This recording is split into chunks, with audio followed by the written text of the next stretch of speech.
In March 1983, 32-year-old Stephen Henderson walked through the gates of Tacoma's industrial waterfront for what would be his final shift as a dock foreman. Stephen had spent 8 years managing cargo operations at Terminal 7, overseeing the movement of millions of dollars in freight across the Pacific Northwest's busiest shipping corridor. He was known among the longshoremen as methodical and trustworthy, a supervisor who kept meticulous records and maintained strict accountability over every container that crossed his docks. That evening, Stephen completed his standard end-of-shift procedures. He locked the terminal office, secured the equipment yard, and submitted his final manifest reports to port administration.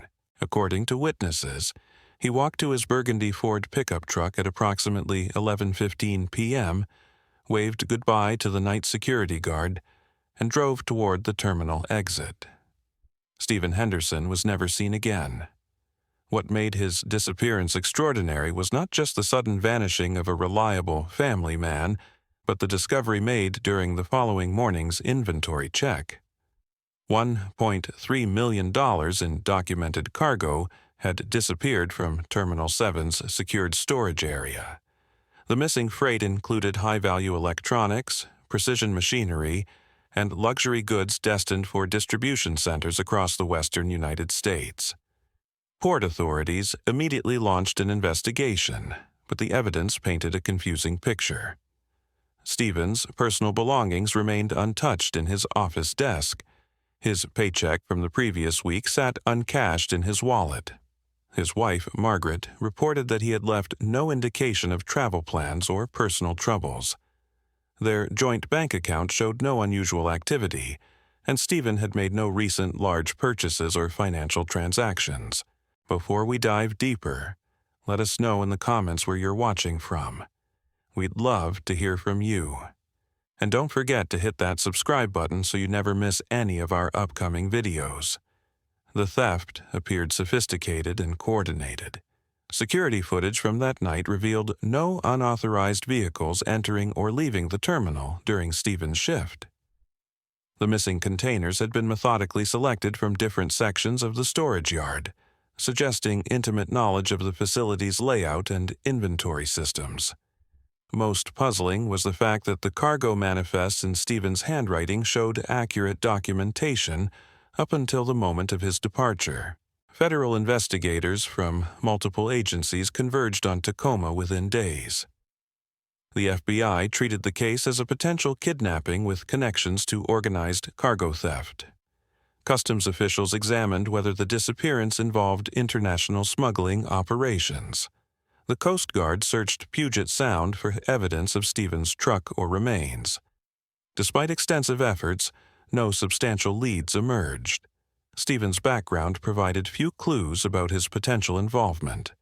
He had grown up in Tacoma, graduated from local schools, and served 2 years in the Army before beginning his career at the port. Colleagues described him as reserved but competent, someone who followed procedures without deviation. His supervisor noted that Stephen had recently received commendations for implementing new security protocols that had reduced minor theft incidents at the terminal. Margaret Henderson maintained her husband's innocence throughout the investigation. She insisted that Stephen had shown no signs of stress, financial pressure, or unusual behavior in the weeks leading up to his disappearance.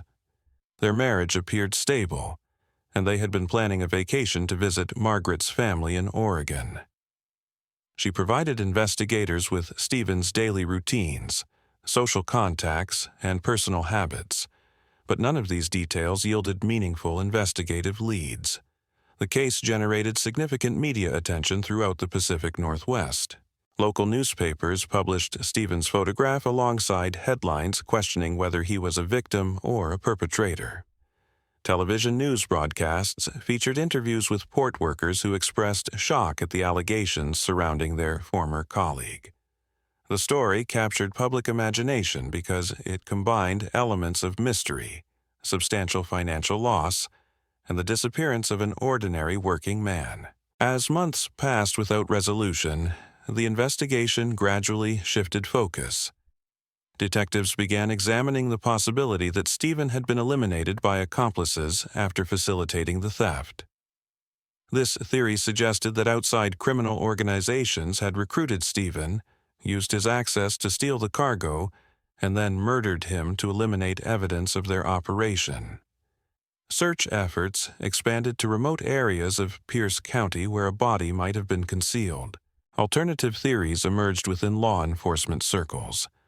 Some investigators proposed that Stephen had been coerced into cooperation through threats against his family, then killed when his usefulness ended. Others suggested that the theft had been planned over an extended period, with Stephen gradually compromising security measures to enable the eventual heist. A few detectives maintained that Stephen had voluntarily participated and successfully escaped to start a new life under a different identity. The stolen cargo was never recovered despite extensive tracking efforts. Investigators contacted law enforcement agencies throughout the western United States, asking them to monitor for the specific electronics and machinery that had disappeared from Terminal 7. Insurance companies hired private investigators to pursue recovery of the valuable goods. None of these efforts produced results, suggesting that the stolen items had been quickly moved through sophisticated distribution networks or shipped internationally. Margaret Henderson faced mounting financial and emotional pressure as the investigation continued. Insurance policies on Stephen's life could not be claimed without proof of death, leaving her responsible for mortgage payments and household expenses on a single income. She took employment as a secretary, while maintaining hope that her husband would be found alive. Community members organized fundraising events to support Margaret and the couple's teenage daughter, but public sympathy was complicated by uncertainty about Stephen's role in the theft. The Port Authority implemented comprehensive security reforms following the incident. New procedures required multiple supervisors to verify cargo movements. Electronic monitoring systems were installed throughout storage areas, and background checks for terminal employees became more rigorous. These changes prevented similar thefts, but could not resolve the central mystery of what had happened to Stephen Henderson and the missing cargo. Years accumulated without progress. The FBI periodically reviewed the case file when new information surfaced, but no developments provided breakthrough insights. Margaret Henderson eventually moved to a smaller home and tried to rebuild her life while maintaining hope for answers. Local newspapers published anniversary articles about the unsolved case, keeping Stephen's disappearance in public memory but offering no new information. The investigation officially remained active, but practical resources were redirected to current cases. Stephen Henderson's name appeared on missing persons databases, and his fingerprints stayed in federal identification systems. Detectives who had worked the case retired or transferred to other assignments, taking their institutional knowledge with them. The mystery became part of Tacoma's local folklore, discussed in waterfront bars and remembered by longtime port employees. In 2019, 36 years after Stephen Henderson's disappearance, construction crews began demolishing abandoned warehouse structures near Terminal 7.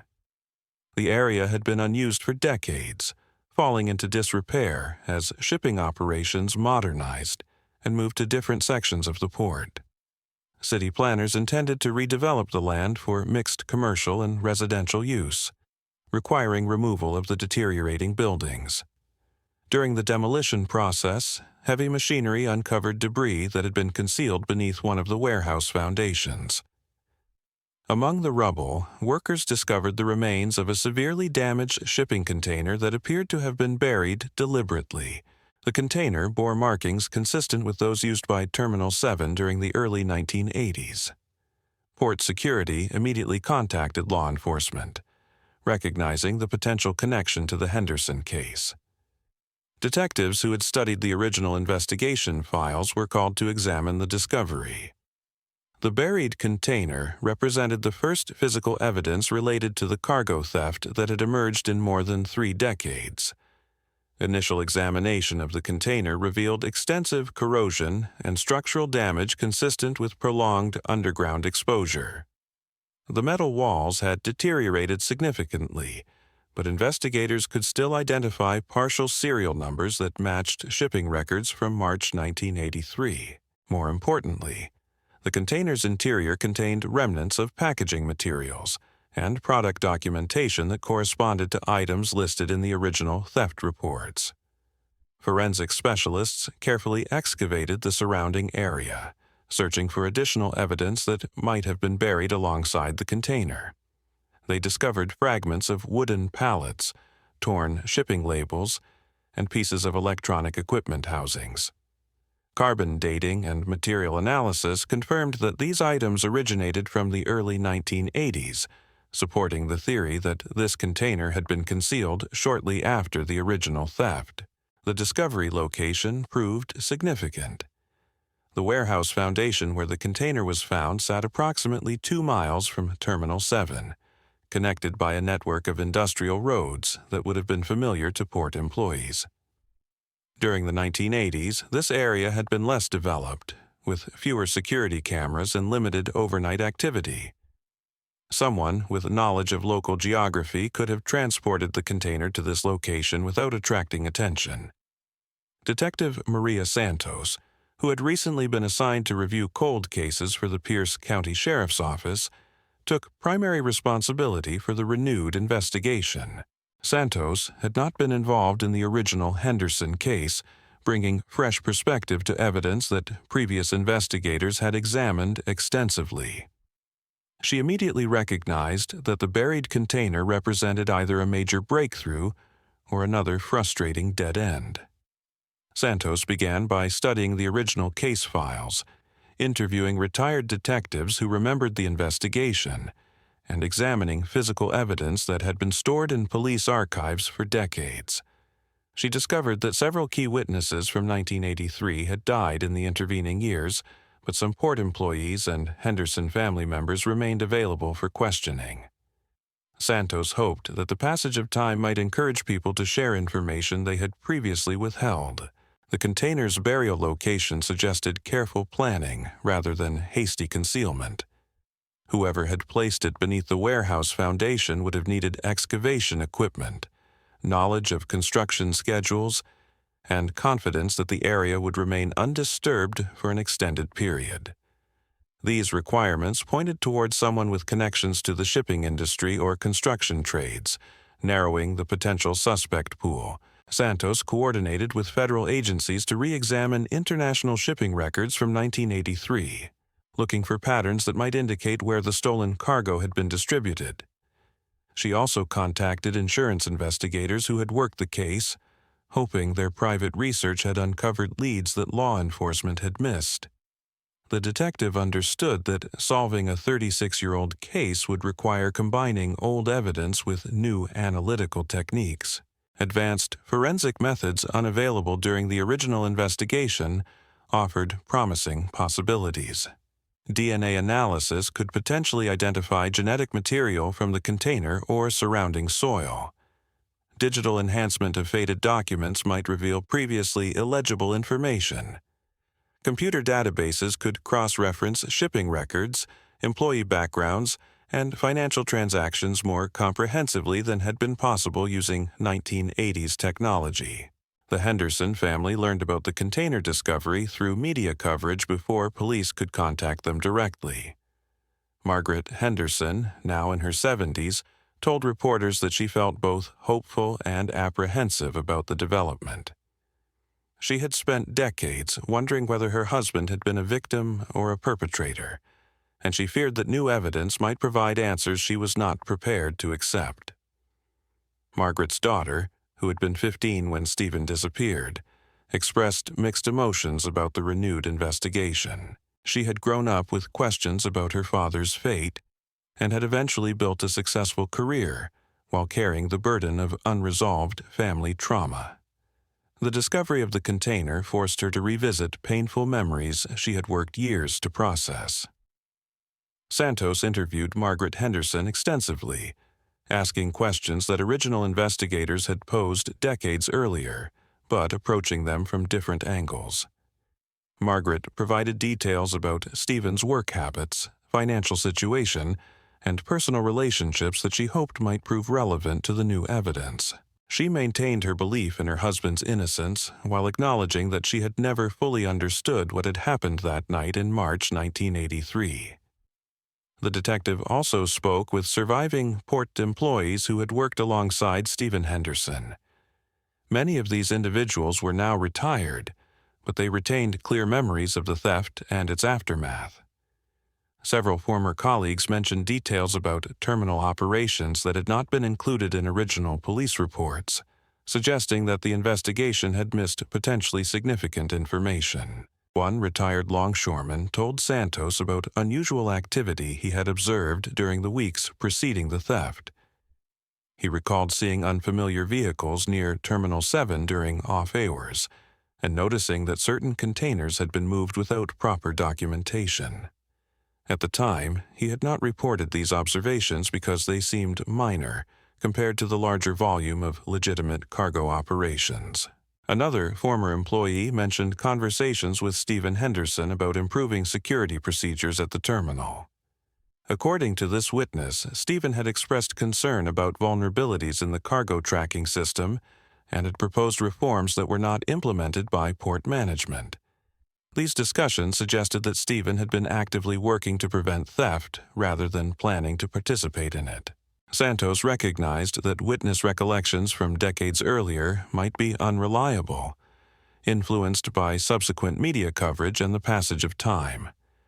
However, she also understood that people sometimes remembered details years later that had not seemed important during the original crisis.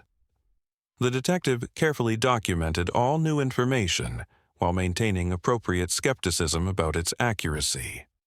The buried container raised fundamental questions about the original crime.